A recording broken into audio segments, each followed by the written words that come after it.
അസലായിരിക്കുന്നു ചപ്പാത്തിയും വെജിറ്റബിൾ കറിയും എന്ന് തന്നെ മതി അല്ലേ വിക്രം? അതെ അതെ. എന്നും ഇത് മതിയെന്ന് അദ്ദേഹം പറയും. പക്ഷെ ഞാൻ കൊല്ലോ ഇച്ചിരി കടിച്ചു പറിക്കണം. കടിച്ചു പറിക്കാൻ എടോ ഇച്ചിരി മീൻ ഇറച്ചി വേണം. Vikram,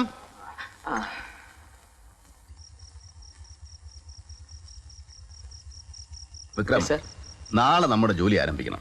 I will explain the modus operandi.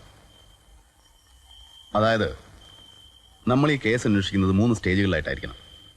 ആദ്യമായിട്ട് നമുക്ക് അന്വേഷിക്കേണ്ടത് ക്രൈം 25/86 ഇൻവെസ്റ്റിഗേഷൻ സ്റ്റേജിൽ ഏതെങ്കിലും വിധത്തിലുള്ള കറപ്ഷൻ നടന്നിട്ടുണ്ടോ എന്നുള്ളതാണ്.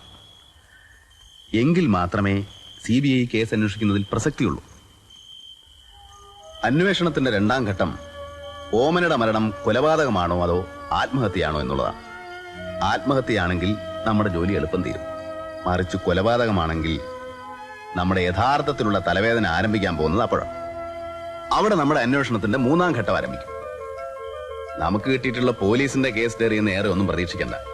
ഏത് കേസും വളച്ചൊടിക്കാൻ മിടുക്കന്മാരായ സാറന്മാരാണ് ഈ കേസും അന്വേഷിച്ച് റെഫർ ചെയ്തിരിക്കുന്നത്. എനിക്ക് തലവേദന ഇപ്പോഴേ തുടങ്ങി. അത് പതിവ് കഴിക്കാത്തതിൻ്റെതാ. പറയുന്നത് ശ്രദ്ധിക്ക് വിക്രം. നാളെ നിങ്ങൾ ഈ നാട്ടിൻപുറത്ത് ആകെ ഒന്ന് കറങ്ങണം. ഔസേപ്പച്ചന്റെ ബിസിനസിനെ കുറിച്ചും മറ്റും എല്ലാ കാര്യങ്ങളും അന്വേഷിക്കണം. കഴിയുമെങ്കിൽ അയാൾക്ക് ഏതൊക്കെ ബാങ്കിലാണ് അക്കൗണ്ട് ഉള്ളത്, ആരൊക്കെയാണ് അയാളുടെ അടുത്ത സുഹൃത്തുക്കള് എന്നൊക്കെ. ഞാൻ അത് രാവിലെ ഈ കേസ് ആദ്യം അന്വേഷണം നടത്തിയിരുന്ന DYSP മിസ്റ്റർ വർമ്മയെ കാണാൻ പോകും. ഹാരി ഇവിടുത്തെ ടെലിഫോൺ എക്സ്ചേഞ്ചിൽ പോണം.